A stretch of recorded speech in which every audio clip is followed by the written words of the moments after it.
dari dulu itu.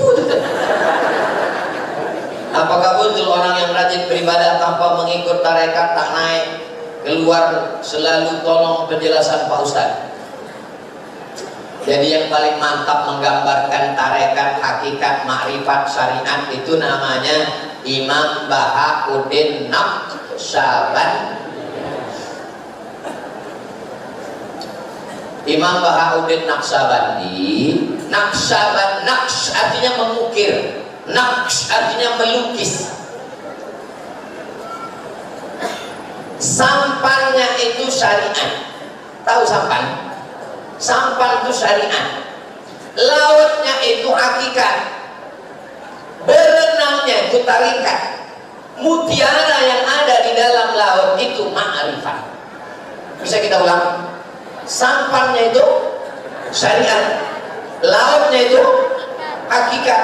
Berenangnya itu tarikat. Kalau sudah masuk ke dalam, dapat mutiara dalam kerang, namanya ma'rifat.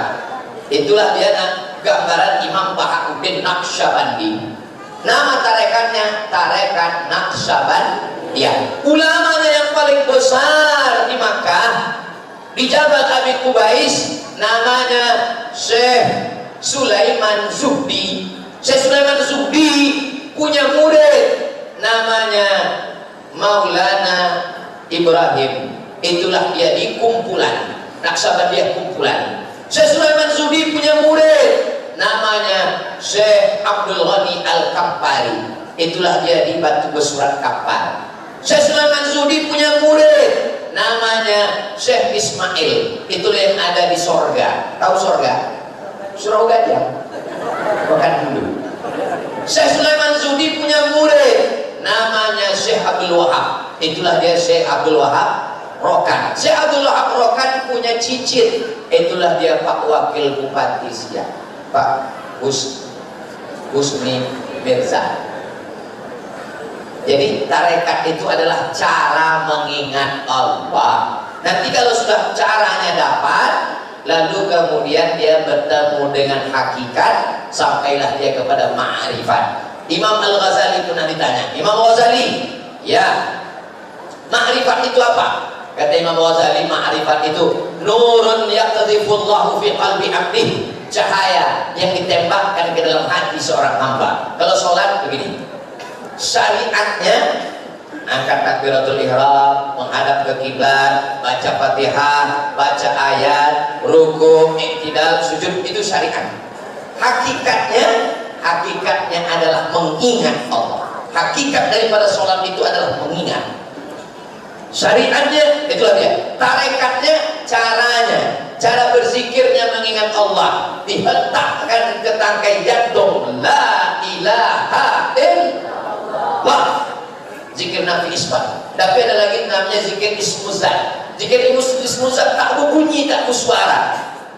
Telinga aja mendengar Allah Allah Allah Allah Allah Allah Allah Allah Allah Allah Allah Allah Allah. Itu yang diajarkan waktu orang bersuluh. Bersuluh 10 hari, satu hari zikirnya 15.000, 10 hari 150.000. Makan nasi besukat tak pakai lauk di dalam kelambu. Ustaz Tengku Zulkarnain almarhum ditanya orang, Ustaz Tengku, ya kenapa orang bersuluh itu pakai kelambu? Dijawab Ustaz Tengku, banyak nyamuk. Pakai kelambu petak karena dia merasakan seakan-akan dia dalam liang lahat. Kiri liang lahat, kanan lahat, depan lahat, belakang lahat, atas lahat.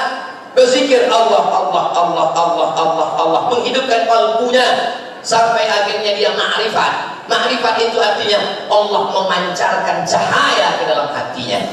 Berapa lama Imam Al-Ghazali sampai ke maqam ma'rifat itu? 11 tahun baru khalwat. Khalwat bersunyi-sunyi hanya dengan Allah. Jadi jangan nanti ikut bersuluh baru 2 malam balik ke rumah, Ustaz, nampak saya tadi malam bini saya timbul cahaya badannya. Itu bukan ma'rifat, dia sedang memeriksa handphone kau. Itulah dia syariat, hakikat, tarikat, ma'rifat. Nama imamnya Bahauddin Naqsyabandi, tarekat Naqsyabandiyah. Nama imamnya Abdul Hasan Syazili, tarekat Syaziliyah. Nama imamnya Syekh Abdul Karim Saman, tarekat Samaniyah. Nama tarekatnya, nama imamnya Syekh Abdullah Syattari, tarekat Syattariyah. Jangan laga-laga antar tarekat ini, karena mereka tak pernah berkelahi. Ini nama kapalnya Syattariyah, ini nama kapalnya Naqsabandiyah, ini nama kapalnya Samaniyah, ini nama kapalnya Tijaniyah. Lautnya adalah la ilaha illallah. Tujuannya adalah ilahi anta maksudi wa ridhaka matlubi. Jadi orang bersuluk itu bukan mau jalan di atas air. Untuk apa jalan di atas air? Jembatan siap banyak. Orang bersuluk itu bukan mau jadi kebal. Untuk apa kebal? Banyak rompi anti peluru. Orang bersuluk itu bagaimana melekatkan zikir dalam hatinya, maka dia sampai pada puncaknya. Alladzina yadhkuruna Allaha qiyaman wa qu'udan wa 'ala junubihim. Tegak, duduk, berbaring, berzikir niat Allah dalam tangkai jantung. Allah, Allah, Allah, Allah, Allah. Di dalam dada ini ada qalbu. Di dalam qalbu ini ada ruh. Di dalam ruh itu ada sir. Sir itulah rahasia Allah yang ditanamkan ke dalam diri manusia. Itulah yang dihidupkan dengan zikir. Ditalkinkan guru ke telinga sebelah kanan. La ilaha illallah. Saya mau bertalkin ke guru Pak Ustaz. Nanti habis hari raya pergi ke Medan, dari Medan terus ke Langkat sampai Tanjung Pura, sudah jembatan belok ke kiri, pergi ke Besilang. Dulu nama kampung itu Bagus Salam. Waktu Syekh Abdul Wahab Rokan dapat tanah itu dari Sultan Musa, Sultan Langkat Melayu, kata Tuan Sultan, kasihlah nama kampung ini Tuan Guru. Tuan Syekh Abdul Wahab memejamkan matanya, nampaknya pintu Masjidil Haram. Pintu masuk Masjidil Haram itu namanya Bagus Salam. Orang Melayu susah nyebut Bagus Salam. Kau nak kemana? Besilang. Sekarang Tuan Guru yang ke-13. Dari mulai Tuan Guru tua yang pertama Syekh Abdul Wahab, sekarang Tuan Guru yang ke-13 namanya Syekh Dr. Zikmal Fuad. Nanti habis Idul Fitri pergi ke sana minta talqin. Bilang kami ini utusan dari Riau mau mengambil talqin zikir, mau bersuluk 10 hari. Nanti dibisikkannya ke telinga talqin. La ilaha illallah. Sholat lebih khusyuk, hati lebih tenang. Suami ibu kalau bersuluk bagus, insya Allah dia tak akan dilarikan pelakor. Jelas? Tak jelas kata orang. Mau pergi sholat, suami menyuruh bikin kopi. Mana yang didulukan Pak Ustaz? Sholat atau air kopi yang didulukan dulu Pak Ustaz? Saya tahu, dia mau mancing-mancing aja. Melaksanakan sholat bagi perempuan di rumah, waktunya tak macam laki-laki di masjid di awal waktu. Jadi kalau dia sholat di rumah, waktunya bisa tarakhi, bisa diakhirkan. Yang jadi pertanyaan, kalau ada suami menyuruh bininya sholat, terus waktu azan itu laki itu di mana? Ini menunjukkan lakinya tak ke masjid. Nah, kalau lakinya ke masjid, balik dari Nurul Islam, dia balik ke rumah, lalu dia bilang, "Dek, buatkanlah kopi, aku mau sholat bang, buatkanlah kopi." Karena suami ibu ini taat kepada Allah. Tapi kalau dia pun tak sembahyang, la ta'ata li makhluqin fi maksiatil khaliq. Tidak ada ketaatan kepada makhluk kalau menyebabkan maksiat kepada Khaliq. Balik suami ibu, ditengoknya ibu berjilbab panjang, dibilangnya, "Buka jilbab kau, rambut kau buat macam sarang tawon, cat 3 warna merah kuning kelabu." Tidak wajib ibu untuk taat patuh kepada dia. Ibu wajib patuh kepada suami yang taat kepada Allah. Kalau suami ibu Fir'aun genderuwo, tak usah taat kepada dia. Kalau takut melawan dia, kirimkan foto saya, gambar video saya ini ke dia. Tontonin, betul aku Fir'aun. Kalau dia pulang, maka ibu layankan dia, kasih makan, kasih minum, sebagaimana Abu Talhah pulang habis berdagang, berniaga cari nafkah, dia pulang ke rumah. Waktu dia pergi itu anaknya sakit, pulang dia tanya sama istrinya, "Mana anak kita?" Apa kata istrinya menjawab? Askanu mimma qablu. Anak kita lebih tenang daripada sebelumnya. Disiapkannya makanan lakinya, disiapkannya minumannya. Lalu kemudian itu maaf beribu maaf, mereka setelah itu pun berhubungan. Setelah selesai baru diceritakannya, anak kita sudah mati, Bang. Tadi kau bilang lebih tenang dari sebelumnya, karena mati itu lebih tenang daripada hidup. Mau ngamuk dia, tapi kemudian dibalas Allah karena dia menenangkan suaminya. Dari hasil hubungannya itu lahirlah anak-anak para alim ulama penghafal Quran, diganti Allah anaknya yang meninggal itu. Jadi tenangkan dia. Orang sekarang enggak, baru demam-demam sedikit go telepon, anaknya sehat lagi itu mati. Kalau suami ibu orangnya taat, kalau suami ibu orangnya dekat Allah, patuhlah sama dia. Law kuntu amiran ahadan ala ayyasjuda ala ahadin. Kalaulah boleh manusia sujud kepada manusia, kuperintahkan istri sujud kepada suami. Tapi karena tak boleh bersujud, tak boleh ibu bersujud. Kalau boleh bersujud, dibolehkan Allah, Nabi bersujud pada suami. Innama huwa naruki wa jannatuki. Suamimu itu surgamu dan nerakamu. Gara-gara suamimu kau bisa masuk surga, gara-gara suamimu juga kau bisa masuk neraka. Tapi kalau dia tak taat kepada Allah, tak patuh kepada Allah, maka tak ada ketaatan kepada suami yang tak taat kepada Allah dan kepada sunnah Rasulullah SAW. Jelas? Saya mau tanya Pak Ustaz, bagaimana dosa orang yang berutang tapi tak mau membayar padahal dia sudah mampu berhaji dan umrah? Ini sebetulnya bukan mau bertanya, mau menyindir. Supaya orang itu cepat bayar utang. Ayat yang paling panjang dalam Al-Quran bukan ayat tentang puasa. Walaupun puasa 30 hari, ayatnya cuma satu. Ya ayyuhalladzina amanu kutiba alaikumus syiyamu kama kutiba alal ladzina min qablikum la'allakum tattaqun. Tapi ayat yang paling panjang surat Al-Baqarah 282, satu halaman full tentang membayar hutang. Berhaji itu wajib, tapi bisa ditunda. Perintah wajib haji tahun ke-6, Nabi baru haji tahun ke-10, 4 tahun ditunda. Itulah mengapa namanya tarahi, ditunda belakangan. Tapi hutang wajib dibayarkan. Umrah sunnah. Kalau ada orang berangkat umrah, hutang sudah jatuh tempo, tidak sah umrahnya. Kenapa? Karena duit itu mestinya membayar hutang yang sudah jatuh tempo. Tapi kalau hutangnya belum jatuh tempo, bayar hutangnya kapan? 2024 belum. Jadi sekarang boleh pergi umroh, cicilannya bayar. Yang udah jatuh tempo tak dia bayar. Kalau dia mati, maka rohnya tak diterima Allah Subhanahu wa taala. Kalau mati syahidnya tertunda kalau tidak membayar hutang. Nabi naik ke atas mimbar hari Rabu, meninggal hari Senin. Hari Rabu Nabi naik ke atas mimbar. Siapa yang pernah aku pinjam duitnya? Kata Nabi. Sahabat berdiri, inna alaka alayya salasata rahim, utangmu 3 dirham. Lalu kata Nabi kepada Fadal, tolong bayarkan 3 dirham. Nabi aja bayar utang. Oh, Nabi keberapa? Ke-26.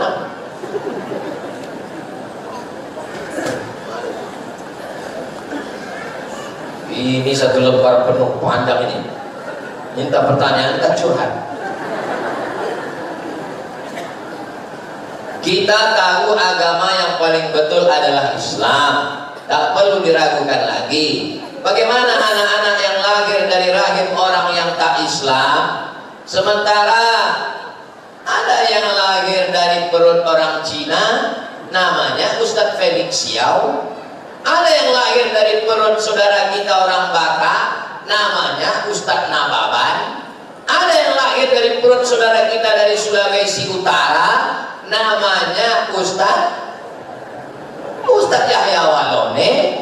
Tapi dalam perjalanan hidup mereka mencari dia, membaca dia, berpikir dia, akhirnya dia bersyahadat, login. Asyhadu an la ilaha illallah. Mereka Islamnya lebih kuat. Kenapa? Karena mereka mencari dan setelah mencari menemukan.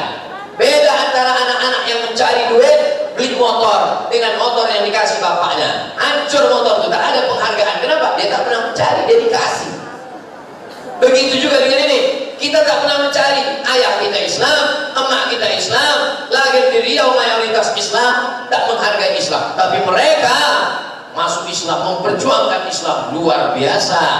Nah, ini bagi orang yang kebetulan lahir dari rahim tidak orang Islam. Sementara kalau bisa memilih, semua mau lahir dari rahim orang Muslim, tapi saat ditiup roh tak bisa memilih. Dia dikasih Allah akal, apalah ta'qilun, disuruh mendengar, dengar ceramah di TV, dengar di YouTube, dikasih mata, baca buku, dikasih akal, memilih, akhirnya masuk Islam. Islam mereka lebih berkualitas, balasan pahala mereka lebih besar. Boleh jadi Ustadz Yahya Walauni, Ustadz Felix Siau, Ustadz Hani, Koh Hani, Koh Stephen lebih dulu masuk surga daripada Ustadz Abdul Somad. Betul? Betul pula kata orang ini. Betul lah dia tak ada dosanya. Dia baru masuk Islam bersih, sebersih-bersihnya. Dia melalui proses, dikucilkan, diusir dari keluarga. Mereka melalui perjuangan yang luar biasa. Maka mereka itu adalah panutan. Jadi tidak ada alasan tidak masuk Islam karena keluar dari rahim orang yang tak Islam. Cari berakal, pakai akal. Pakai akal. Kurang akal, minum air akal. Tak ada otak, makan otak-otak. Saudara yang dimuliakan Allah SWT, tidak ada alasan karena lahir di Amerika, lahir di Eropa, lahir dari rahim tak Islam, lalu mengatakan ini sudah takdir. Kau masuk ke dalam perut orang tak Islam itu takdir, tapi kau mau masuk Islam itu adalah pilihan. Hidup ini pilihan. Ada takdir yang kita tak bisa memilih. Menjadi orang Riau, menjadi orang Melayu, itu pilihan atau takdir? Takdir yang tak bisa memilih. Menjadi orang Sunda, menjadi orang Batak, menjadi orang Jawa, menjadi orang Eropa, itu pilihan dari Allah, tak bisa kita memilih. Tak pernah dulu malaikat datang bawa kertas, kamu mau jadi apa? A, Arab, B, Batak, C, Cino. Tak ada. Tapi setelah kita lahir ke dunia, kita memilih sholat ke masjid atau tak sholat, puasa atau tak puasa, ceramah duduk di kursi atau berdiri, dengan suara menggelegar atau suara slow. Saya bisa ceramah dengan suara slow.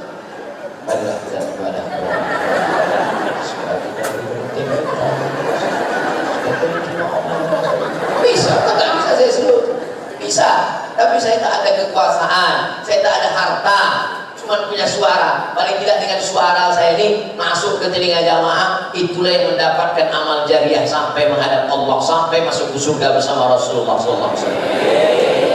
Jelas? Assalamualaikum Ustadz Somad. Waalaikumsalam warahmatullahi wabarakatuh.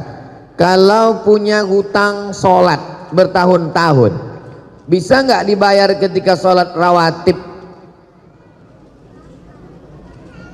Tidak. Satu, dan tidak boleh mengerjakan sholat sunat. Pertanyaannya dua, bercabang juga. Dulu akil baliknya umur 10 tahun. Umur 10 tahun akil balik, mulai wajib sholat. Lalu dia tidak sholat, dia belum hijrah, nggak ngaji. Lalu kemudian sekarang baru dia sholat. Saya baru sholat Pak Ustadz. Kapan? Subuh tadi. Umur berapa sekarang? 40. Berarti 30 tahun tidak sholat. Maka sholat yang lama selama 30 tahun itu dia qadha. Qadha artinya ganti. Qadha bukan tempat cuci tangan, itu qadha. Di qadha, yang lalu-lalu di qadha. Sekarang teknis mengqadhanya bagaimana? Selesai satu sholat langsung qadha. Habis maghrib nanti langsung qadha. Maghrib yang pertama dengan imam itu namanya ada. Usolli fardhal maghribi thalatha raka'atin adaan. Setelah maghrib dia qadha. Usolli fardhal maghribi thalatha raka'atin qadaan. Salat. Habis isya juga dia qadha. Berapa lama? Selama salat itu dia tinggalkan. 30 tahun Pak Ustaz. Di qadha 2022, lunas 2052. Kalau meninggal 2040, alhamdulillah bonus. Pemutihan. Saya nggak percaya nih sama Ustadz Somad ini. Mana dalil qadha? Dalil qadha tulis aja di Google. Yang nulis tentang qadha kawan saya, sahabat saya. Buat salat qadha Ustadz Sarwat. Ustadz Sarwat. Beliau punya rumah fikih, Qadha salat yang terlewat. Ustadz Ahmad Sarwat LCMA, www.rumahfikih.com. 4 mazhab mewajibkan qadha. Tapi jangan gara-gara ini besok bapak cuti 1 bulan mengqadha 3 tahun. Teknis qadha sama seperti salat biasa. Habis salat subuh dengan imam 2 rakaat, habis itu qadha. Tapi jangan di masjid, di rumah. Karena tidak ada ba'diyah subuh. Khawatirnya kalau dibuat di Darul Falah, selesai sholat jamaah berbisik, aliran sesat. Oke, setelah jelas tentang qadha, habis selesai qadha, apakah boleh ba'diyah? Boleh. Sebagaimana boleh ba'diyah setelah sholat jenazah. Ada jenazah masuk, lalu kemudian ayo jenazahnya disolatkan.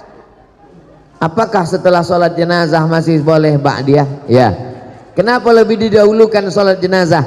Karena ba'diyah waktunya panjang, sedangkan sholat jenazah lebih cepat, lebih baik. Jadi kalau ada orang meninggal pagi, jangan sampai besok pagi baru dikebumikan. Paling bagus hari itu juga. Boleh orang dimakamkan malam, boleh. Boleh dikuburkan malam. Nah ini kalau bisa jangan sampai tunggu besok pagi, karena jenazah itu kalau sudah 24 jam mulai dia berubah karena usus mulai membusuk dan lain sebagainya. Apalagi kalau ada dia kena penyakit menular, mulai mengeluarkan bakteri. Nanti orang yang memandikan tamu yang melayat. Ini menyadarkan kita, rumah-rumah kita, yang beli kita, pakai duit kita. Tapi kalau kita sudah mati, tidak ada sejengkal pun di rumah itu yang mau menerima kita. Kita hanya setumpuk daging busuk yang akan menjadi santapan cacing tanah. Bersedekahlah untuk Masjid Darul Falah. Silakan transfer ke nomor berikut ini. Itu tadi tentang qadha salat. Tidak boleh mengerjakan salat sunat, tetap boleh salat sunat.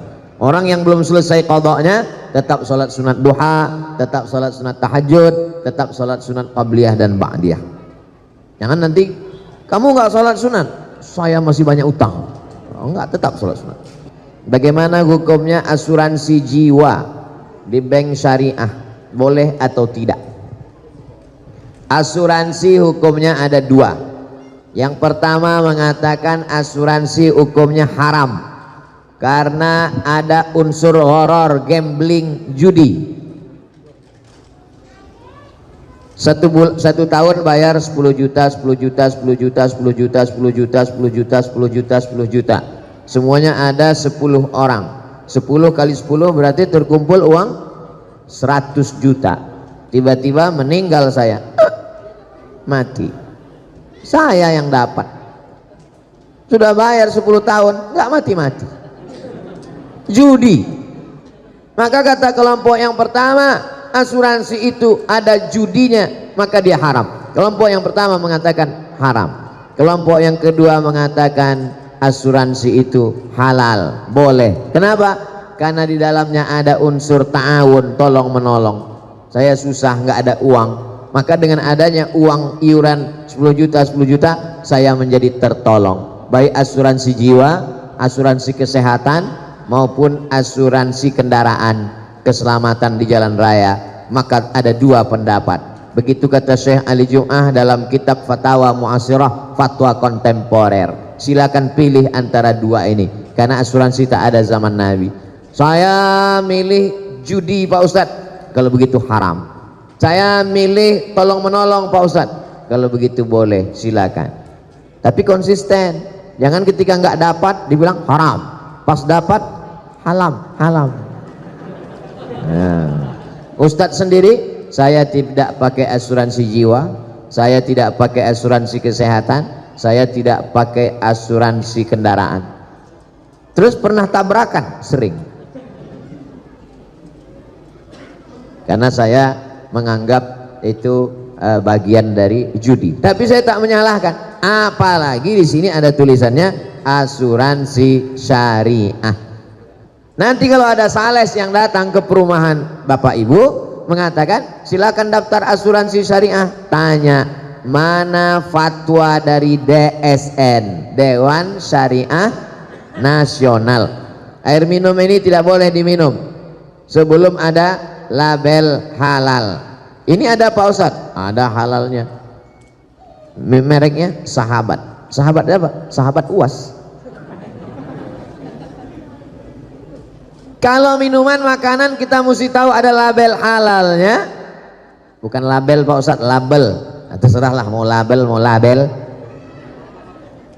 Kalau mesti ada label halalnya, maka kalau yang sifatnya ekonomi tidak dikeluarkan oleh Komisi Fatwa, tapi dikeluarkan oleh DSN, Dewan Syariah Nasional. Maka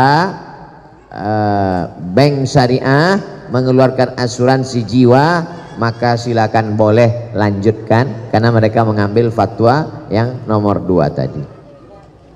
Begitu juga dengan BPJS, itu asuransi kesehatan. Sebetulnya uang digabung, uang digabung. Ada yang sakit, yang satu sudah bayar. Kamu BPJS sudah berapa tahun daftar? Udah 2 tahun Pak Ustadz, nggak pernah sakit, sehat terus. Berarti uangmu nggak pernah kamu pakai. Inilah rencana mau sakit nih Pak Ustadz. Assalamualaikum Pak Ustadz. Waalaikumsalam warahmatullahi wabarakatuh. Saya bekerja di swasta. Sebagian besar saham dimiliki non muslim dan saya menerima gaji setiap bulan. Namun per bulannya ada sumbangan rutin dengan nominal tertentu ke yayasan, tak saya sebut nama agamanya, menjaga kode etik jurnalistik, di mana situ sifatnya wajib bukan sukarela. Apakah kami nanti di akhirat saat dimintai pertanggungjawaban kemana uang sumbangan ini?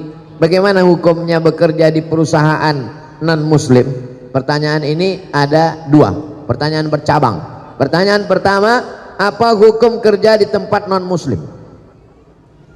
Nabi punya menantu namanya Sayyidina Ali bin Abi Thalib, menantu Nabi, suami dari anaknya Sayyidatuna Fatimah. Pindah ke Madinah, kerja di rumah orang Yahudi. Kerjanya menimba air orang Yahudi, susah, nggak ada duit, ngambil upah menimba air. Dilaporkan ke Nabi, ya Rasulullah, Ali kerja di rumah orang Yahudi. Apa kerjanya? Menimba air. Nabi tidak larang. Itu hukum boleh bekerja di tempat non muslim selama tidak terkait masalah akidah. Kalau sudah terkait masalah akidah, dilarangnya untuk sholat, wajib ikut ritual dia. Wala ana abidu ma'abattum wala antum abiduna ma'abud lakum dinukum. Tak boleh. Bekerjanya kalau tidak ada hukum terkait dengan akidah boleh. Yang masalah nomor 2 adalah nyumbang.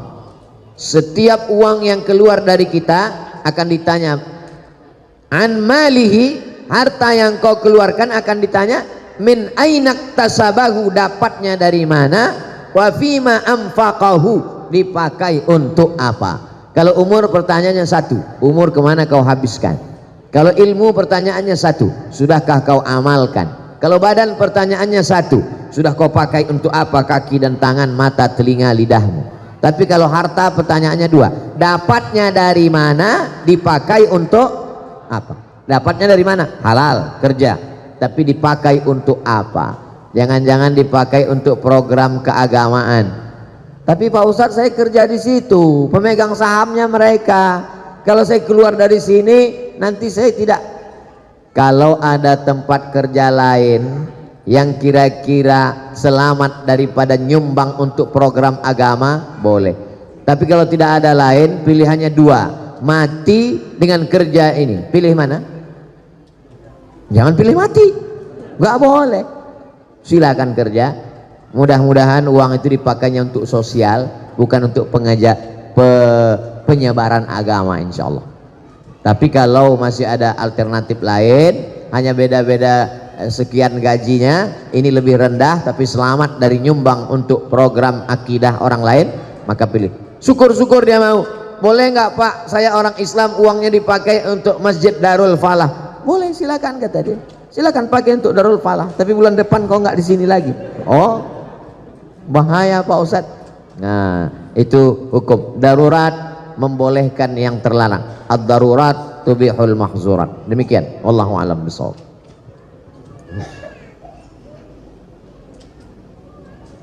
Assalamualaikum Ustadz Somad. Waalaikumsalam warahmatullahi wabarakatuh.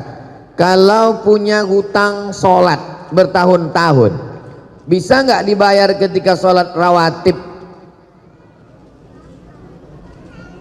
Tidak satu, dan tidak boleh mengerjakan sholat sunat. Pertanyaannya dua, bercabang juga. Dulu akil baliknya umur 10 tahun. Umur 10 tahun akil balik, mulai wajib sholat.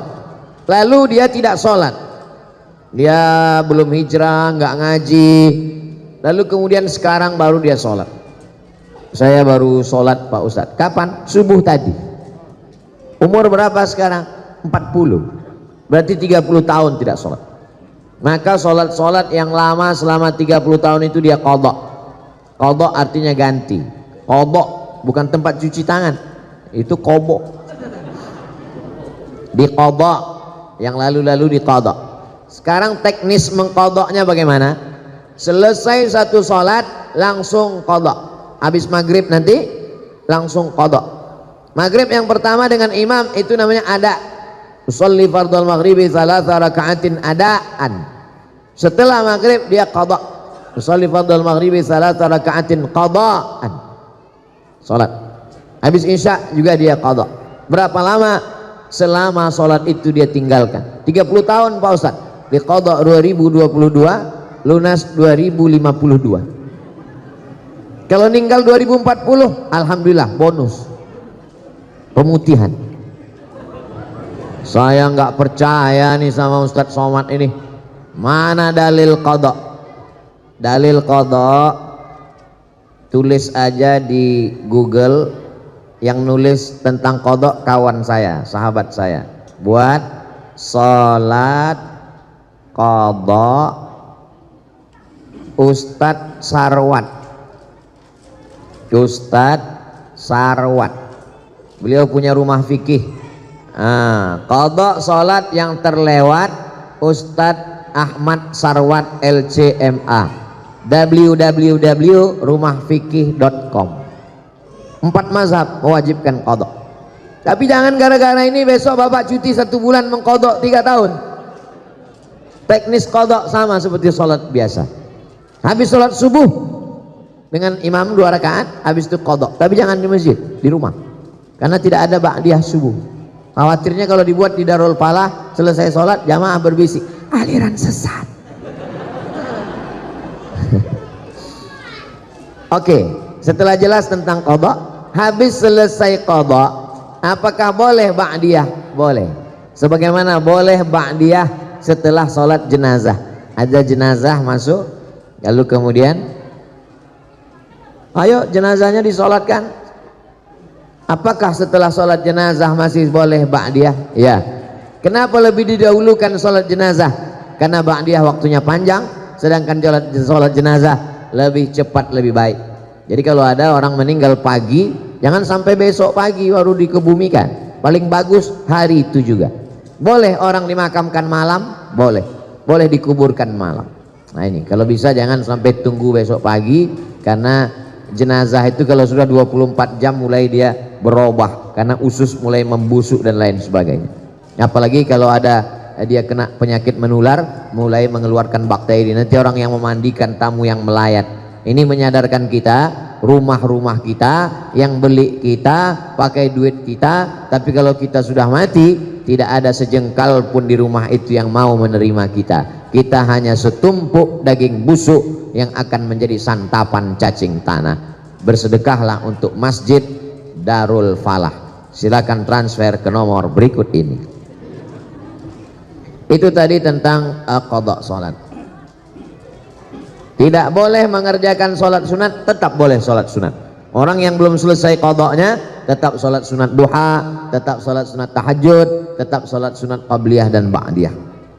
Jangan nanti kamu nggak salat sunat, saya masih banyak utang. Enggak, tetap salat sunat. Assalamualaikum warahmatullahi wabarakatuh Ustaz. Waalaikumsalam warahmatullahi wabarakatuh. Apabila orang tua kita melakukan kesalahan, bagaimana cara kita menasehatinya? Orang tua tidak bisa dinasehati, karena orang tua tidak pernah melihat kita sebagai orang besar. Di mata orang tua kita tetaplah anak kecil yang baru pandai berjalan.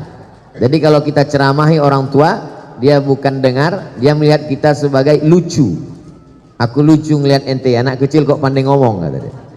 Jadi kalau kita mau ngasih tahu orang tua, pakai lidah orang lain. Kalau di tengah keluarga ada orang yang lebih tua yang dia hormati, melalui lidah dia. Kalau dia punya ada ustadz yang dia dengar, kiai, kalau dia hormat kepada Habib, pakai lisan, pinjam. Ustadz Somad, ya, ibu saya senang dengar ceramah ustadz, tapi dia masih suka ceritakan aib orang. Kira-kira kalau ustadz yang ngomong nanti dia dengar, kalau saya ngomong dia marah. Ustadz mau nggak nanti di masjid judul ceramahnya sampaikan bahaya bicara aib orang lain? Oh boleh, bahaya bicara aib orang lain. Selesai pengajian datang ibunya, Ustadz tadi dibisiki anak saya ya. Saya termasuk ustadz yang ceramahnya nggak bisa dipesan. Saya menyampaikan apa yang saya mau.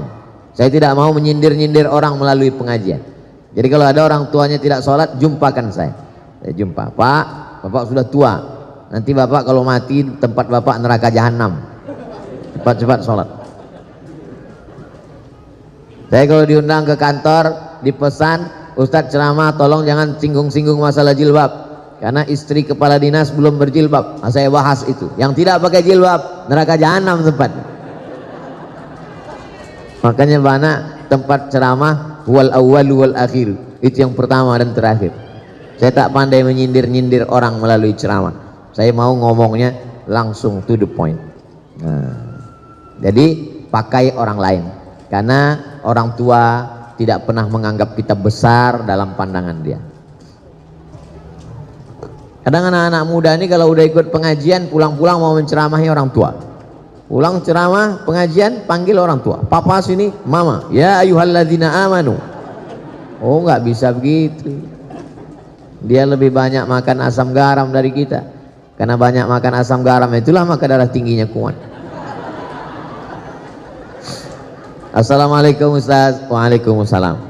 Bagaimana sikap kepada saudara yang murtad? La yahillu damu mri'im muslim illa bi ihda salas. Tidak halal darah orang muslim ditumpahkan kecuali dia melakukan 3. Siapa yang melakukan 3 maka boleh dipancung kepalanya, mati. Yang pertama, an-nafsu bin nafsi, pembunuh. Dalam Islam pembunuh tidak dihukum penjara tapi hukum pancung. Yang kedua, as-sayyibuz zani, sudah menikah, punya istri, punya suami tapi berzina, maka juga dihukum mati, ditanam setengah badannya, dilempar batu pakai mati sampai mati. Yang ketiga, at-tariku lidinihi al-mufariqu lil jamaah, orang yang murtad meninggalkan agama Islam maka dianggap pengkhianat, maka dia dihukum mati, hukum pancung menurut hukum Islam. Tapi kita tidak pakai hukum itu, kita pakai hukum konvensional. Apalagi liberal sekuler bebas, orang gonta-ganti agama seperti ganti sendal, seperti ganti baju. Pakai baju ini tipis kedinginan, pakai baju tebal. Pakai baju tebal kepanasan, pakai baju tipis. Enak saja. Bahkan di podcast orang murtad enak aja ngomong, seenaknya menghina agama, tak bisa ditegakkan. Jadi bagaimana sikap kita sebagai keluarga? Jangan putuskan, karena kalau putus dia semakin nyasar, semakin jauh. Kalau masih ada nomor handphonenya, tetap tiap hari kau mesti balik kepada Islam. Wa may yartadda minkum an dinihi, siapa yang murtad dari agama Allah maka dipancung kepalanya. Lalu kemudian mesti dikasih tahu, kau nanti kalau mati tidak diterima Allah. Wa may yabtaghi ghairal islami dina, siapa yang mencari agama selain Islam, falan yuqbala minhu, maka dia tidak akan diterima Allah. Wa huwa fil akhirati minal khasirin, di akhirat termasuk orang rugi karena masuk neraka, khalidina fiha abada, kekal selamanya. Jangan pernah berhenti mengajak dia untuk balik ke agama Islam sampai akhirnya dia mati. 2 kemungkinan, kita capek lalu dia mati, atau kita lelah kita mati duluan. Yang penting kita sudah melaksanakan amar ma'ruf nahi mungkar. Adapun berbaik-baik menganggap ini bukan masalah, maka kita sudah melakukan setuju dengan perbuatan mungkar. Man ra'a minkum mungkaran, siapa yang melihat perbuatan mungkar, falyughayyir biyadihi, rubah dengan tangan. Fa illam yastati', kalau tak sanggup dengan tangan, fa bilisani, dengan lidah. Kalau tidak sanggup dengan lidah, dengan hati, jangan diam, karena diam berarti as-sakitu anil haq syaitan akhras, orang yang diam terhadap kebenaran diinjak-injak. Orang minum khamar aja kita tak boleh diam. Innamal khamru khamar wal maisir judi wal ansab menyembelih binatang untuk berhala, wal azlam mengundi nasib, rijsun najis min amali syaitan, perbuatan syaitan. Fajtanibuh, jauhi. Apalagi yang lebih hebat daripada zina, lebih hebat daripada minum khamar, apa dia? Murtad. Nauzubillah. Mudah-mudahan Allah selamatkan keluarga, tetangga, anak cucu kita dari murtad ini. Luar biasa gerakan pemurtadan sekarang. Dinikahi, pura-pura masuk Islam, setelah punya anak dia ancam, kalau kamu mau tetap suami saya, ikut agama saya. Kalau kamu tidak mau, saya tinggalkan. Perempuannya tidak kerja, tidak ada duit, takut, akhirnya murtad. Pemurtadan dengan cara nikah, pura-pura masuk Islam, robah KTP, habis itu punya anak satu, murtad, tak terhitung jumlahnya. Makanya anak-anak ibu kalau pacaran, lihat dulu agamanya, jangan karena mobilnya lalu dinikahkan, jangan karena pekerjaannya, karena PNS-nya, karena jabatannya, rugi. Allah selamatkan. Tidak apa-apa kejam-kejam, marah-marah sedikit, lebih baik daripada nanti menangis di akhir masa. Kakek-kakek, nenek-nenek umur 70 tahun datang ke kantor Basnas. Waktu itu saya dewan sosialisasi Basnas. Ustadz Somad nggak usah ikut rapat. Kenapa Pak Ketua? Ustadz itu ada mau orang konsultasi. Ada apa Pak? Anak saya perempuan nikah dengan non muslim, dia mau alaf masuk Islam. Setelah anak 3 dia murtad. Sekarang 5 keluarga saya murtad Pak Ustadz. Anak saya, mantu saya, cucu saya 3. Saya waktu itu ragu mau ngasih tahu tegas, siapa yang murtad? Saya takut saya gitu dua-duanya meninggal. Saya bilang bapak pulang aja ke rumah, makan enak, banyak-banyak zikir, banyak-banyak doa, mudah-mudahan Allah balikkan hatinya. Sudah tak tertolong lagi, bagaimana caranya? Ini berawal dari kenapa bisa anak nikah dengan orang tidak seakidah, karena gara nonton sinetron, gara-gara nonton artis infotainment. Beda agama nggak apa-apa, dalam Islam tidak bisa. Dalam Islam yang pertama kali dilihat adalah agamanya. Tungkahul mar'atu li arba', perempuan dinikahi karena 4. Limaliha karena hartanya, wali hasabiha karena keturunannya, wali jamaliha karena kecantikannya. Tapi pandang yang keempat, fazfar bidzatid din, lihat agamanya. Taribat yadaka, kau akan selamat. Kalau mau mencari menantu laki-laki, idza ja'akum man tardawna dinahu, kalau ada orang yang meminang anakmu, maka yang pertama kau lihat din, agamanya, wa khuluquhu, akhlaknya. Ini mentang-mentang ada orang minang anak, begitu dibuka gorden dilihat mantu mobil baru, ah ini dia sesuai dengan istikharahku tadi malam, istikharah cinta, ah inilah calon mantu kita. Padahal suaminya udah ngasih tahu, ojo ke susu bu, inilah dia. Ternyata setelah dinikahi seminggu murtad dia, dunia tak dapat, akhirat tak dapat, menangis anak pulang meleleh air mata. Mama, kenapa? Mobilnya kredit. Dunia tak dapat, akhirat melayang. Nauzubillah. Mesti tanya-tanya, mesti resek, mesti cerewet demi keselamatan anak. Yang sudah terjadi apa boleh buat, nasi sudah jadi tai ayam. Orang sudah murtad, ibu cerita bubur juga lagi.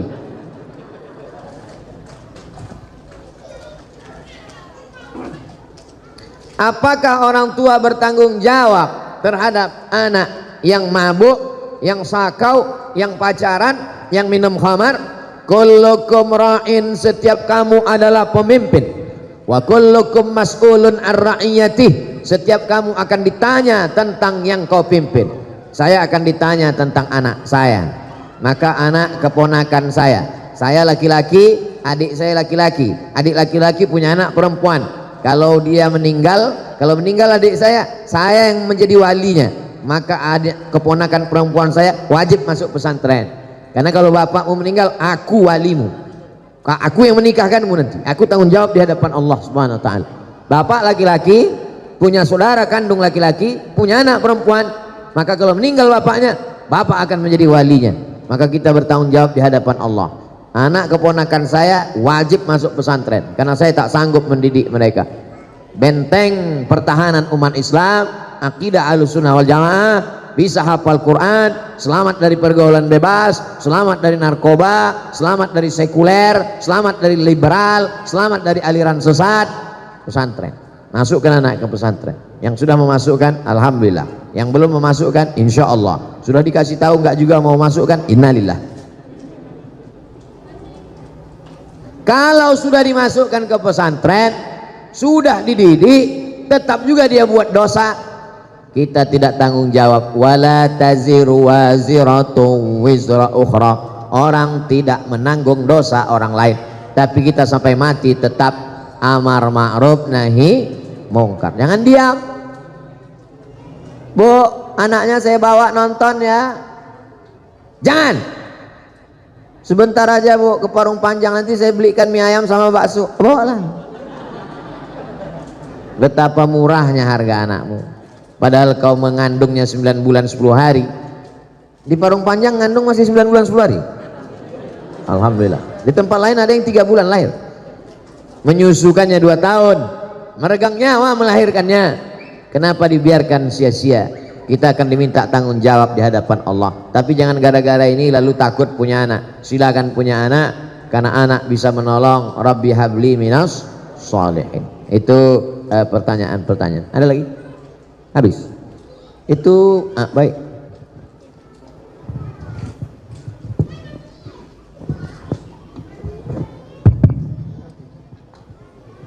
Assalamualaikum Ustadz Abdul Somad. Pertama-tama saya meminta tausiah ini diijazahkan, khususan buat saya, umumnya buat jamaah ini, untuk diambil ilmunya Ustadz. Terus yang saya mau tanyakan gini Ustadz, kita ini tinggal kan di lingkungan itu sangat heterogen Pak Ustadz, multi agama lah di sini banyak ya. Ini pertanyaan pribadi gitu. Saya itu tinggal benar-benar kanan kiri nempel tembok itu Nasoro.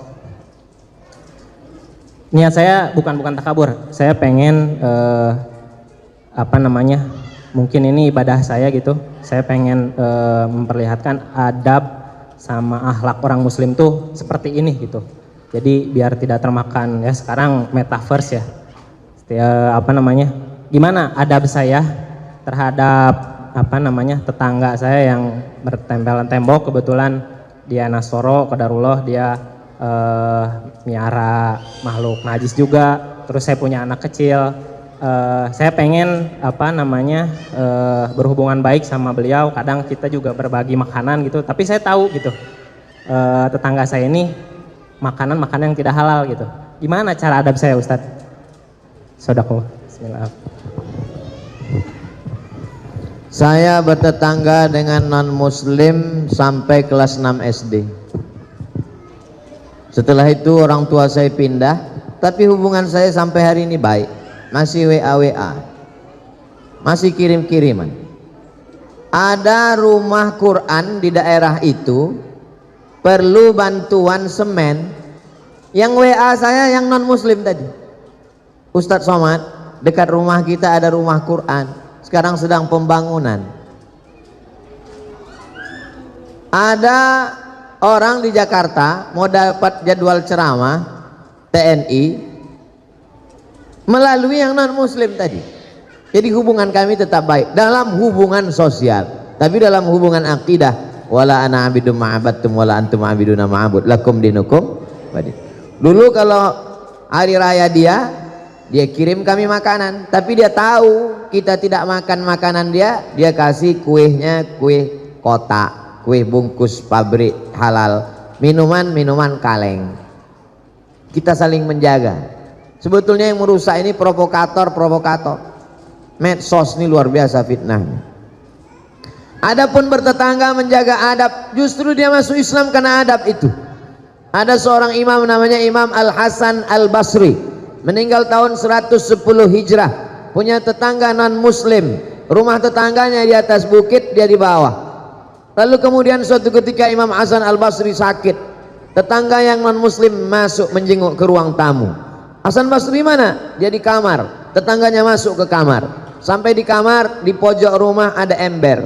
Tetangganya nanya, itu air apa Hasan Basri? Itu air dari atas. Kalau nggak salah itu pojok kamarmu pas WC saya.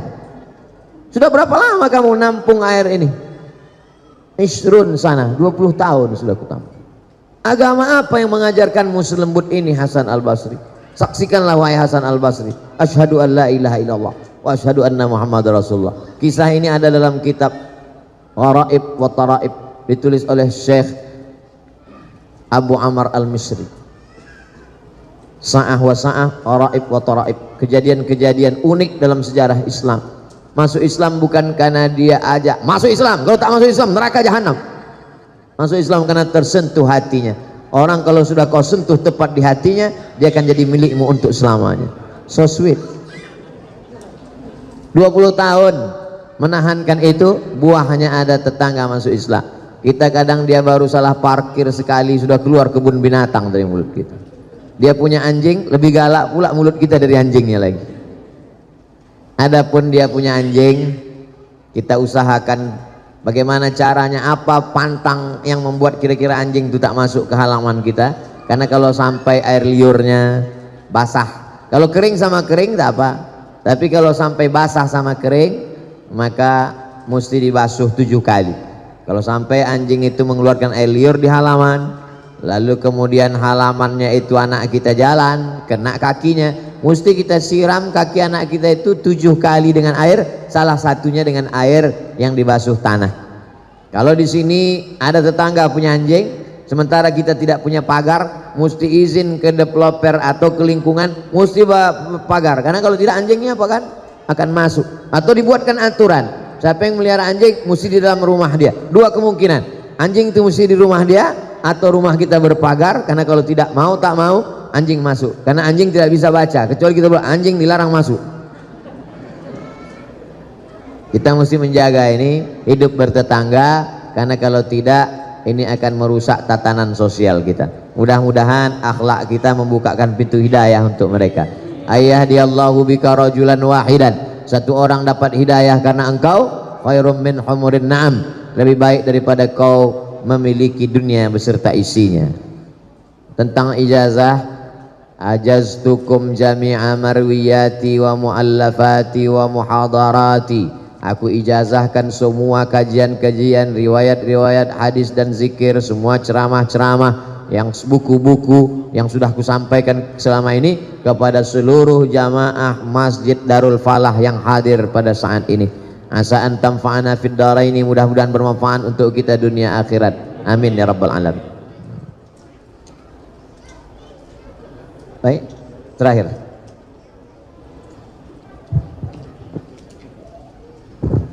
Assalamualaikum warahmatullahi wabarakatuh. Waalaikumsalam warahmatullahi. Mohon maaf, insya Allah ini terakhir Ustaz. Laki-laki dewasa keutamaannya tetap kepada ibunya. Bahkan ada riwayat ketika seorang lelaki ingin berjihad, tapi di rumahnya masih ada ibu yang harus dirawat, Rasul menyuruh dia untuk pergi ke merawat ibunya dibandingkan untuk berjihad. Artinya keutamaan ibu sangat luar biasa dipandang oleh Islam. Pertanyaannya adalah, ketika misalnya saya menginap di rumah ibu saya pada saat sholat subuh, ada keinginan saya untuk sholat di masjid, tapi ibu saya sangat ingin sekali bermakmum berjamaah dengan saya di rumah. Mana yang lebih utama? Saya tetap jalan ke masjid atau saya menyenangkan hati ibu saya untuk berjamaah di rumah? Terima kasih. Allahu a'lam bishawab. Assalamualaikum warahmatullahi wabarakatuh. Waalaikumsalam warahmatullahi wabarakatuh. Datang seorang laki-laki menjumpai Nabi Muhammad SAW. Ya Rasulullah, izinkan aku perang jihad fisabilillah, aku mau mati syahid. Kata Nabi, alaka min ummin, ibumu masih hidup? Ya, ada di rumah. Ilzam rijlaiha fasammal jannah, kau urus tapak kakinya, kau dapati surga di sana. Kalau telapak kakinya kau urus, kau dapat surga. Apalagi kalau kau urus kepalanya, tangannya, badannya, makannya, pakaiannya. Yang masih punya ibu, bersyukurlah. Kalau ibunya sudah meninggal, bersedekah. Saat ummi matat, emakku sudah mati ya Rasulullah, apa tasaddaqu anha, kalau aku bersedekah apakah pahalanya sampai untuk almarhumah? Kata Nabi, sampai. Ayu sedekatu afdal, sedekah apa yang paling afdal? Sakil ma, memberikan air minum. Bapak ibu yang sanggup belikan air minum kotak, sedekahkan untuk pengajian. Yang tak sanggup buatkan sumur bor. Oh, lebih mahal Pak Ustadz. Rame-rame, satu sumur bor 2 juta, iuran dengan keluarga di pondok pesantren, mengalir pahalanya. Bagaimana kalau ibu di rumah, nginap di rumah ibu, ibunya mau sholat subuh berjamaah, sementara anaknya mau sholat subuh ke masjid. Menurut mazhab Hambali, sholat subuh berjamaah, sholat berjamaah ke masjid hukumnya wajib. Berbakti kepada orang tua juga wajib. Kalau ketemu dua yang wajib, bagaimana? Lihat di rumah itu ada tak orang lain. Kalau di rumah itu anaknya 10, perempuan 9, 1 laki-laki, maka dia tetap pergi ke masjid.